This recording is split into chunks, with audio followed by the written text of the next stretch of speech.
नमस्कार दोस्तों, स्वागत है आप सभी का आपके अपने YouTube चैनल रमाकांत मौर्य 7785 पर। आज हम शुरू करते हैं विज्ञान का तीसरा पाठ, तीसरा चैप्टर। बिना किसी बात की देर किए सीधे आपको जोड़ते हैं टॉपिक से। हमारा पहला टॉपिक है आज का सक्रियता श्रेणी।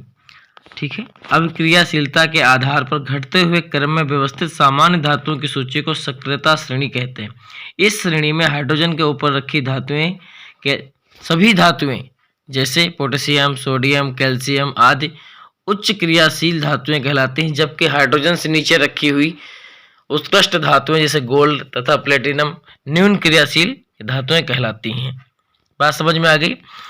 धातुओं को एक व्यवस्थित क्रम में रखा गया है उनकी क्रियाशीलता के घटते आधार पर। क्रियाशीलता की घटते आधार पर उस व्यवस्थित क्रम को सक्रियता श्रेणी कहा जाता है, जिसमें हाइड्रोजन के ऊपर की जितनी भी धातुएं हैं उच्च क्रियाशील कहते हैं और हाइड्रोजन के नीचे जो धातुएं रखी हैं उन्हें न्यून क्रियाशील धातुएं कहते हैं। अगला टॉपिक है खनिज। खनिज किसे कहते हैं? प्रकृति में धातु तथा उसके यौगिक जिस रूप में पाए जाते हैं उन्हें खनिज कहते हैं। क्या कहते हैं? खनिज। प्रकृति में मुक्त अवस्था में जो प्राप्त होता है उन्हें क्या कहते हैं? खनिज कहते हैं।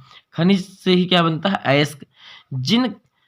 जिन खनिज से धातु सरलतापूर्वक कम खर्च में व्यवहारिक रूप से प्राप्त की जाती है उन्हें क्या कहते हैं? अयस्क कहते हैं। इसका मतलब प्रत्येक अयस्क खनिज होता है, लेकिन प्रत्येक खनिज अयस्क नहीं होता है। चूंकि वे खनिज जहां हमें बहुत आसानी से कम खर्चे में धातुएं प्राप्त हो जाती है उन्हें हम क्या कहते हैं? अयस्क कहते हैं।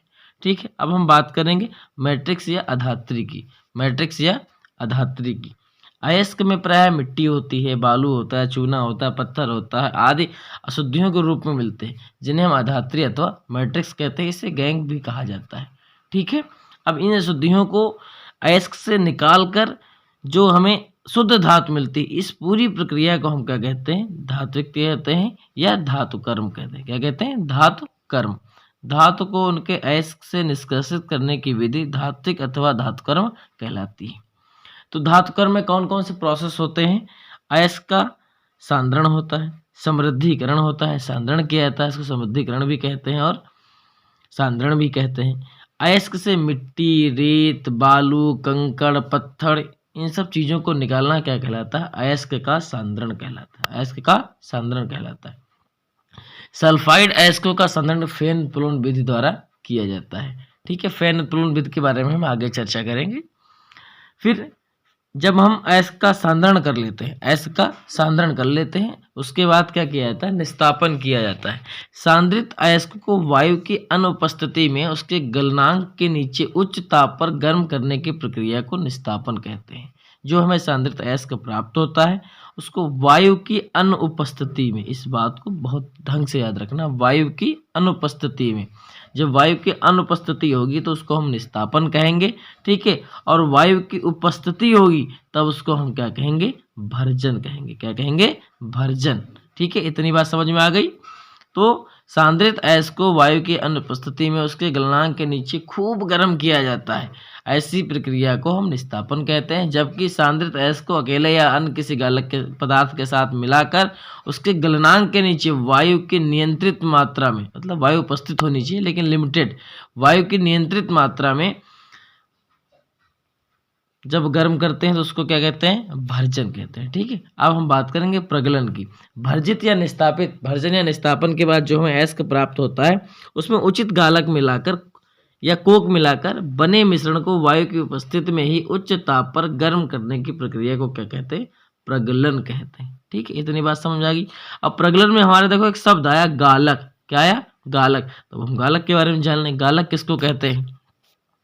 वे पदार्थ जो अयस्क में उपस्थित अशुद्धियों के साथ उच्च ताप पर क्रिया करके इन्हें सरलता से गलाकर अलग होने वाले पदार्थों को दूर कर देते हैं, क्या कहलाते हैं? गालक कहलाते हैं। ठीक है, और जो ये अलग होकर एक पदार्थ प्राप्त होता है, गालक के साथ सरलता से गलकर जो पदार्थ प्राप्त होता है उसे हम क्या कहते हैं? धातु मल। धातु में गंदगी जो निकलती है उसे धातु मल कहते हैं।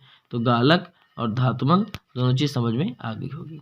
अब धातुओं का देखो परिष्करीकरण करते हैं। परिष्करण कैसे कहते हैं? धातु कर्म से प्राप्त धातु का शोधन। धातु कर्म से प्राप्त धातु का शोधन करने के लिए विद्युत अपघटनी विधि, द्रवण, आसवन, ठीक है, तथा बेसमरीकरण आदि विधियों का प्रयोग किया जाता है। ठीक है, ये विधियां हैं धातुओं का परिष्करण की। कई सारी विधियां होती हैं, विद्युत अपघटनी विधि है, द्रवण विधि है, आसवन विधि है, ठीक है, खरपरण विधि है, बेसमरीकरण है। इन विधियों द्वारा उनका प्रयोग की धातुओं का परिष्करण किया जाता है। ठीक है, बात समझ में आ गई, क्लियर होगी। अब हम धातुओं में अगर बात करें तो मिश्र धातु, ठीक है, मिश्र धातु क्या होती है?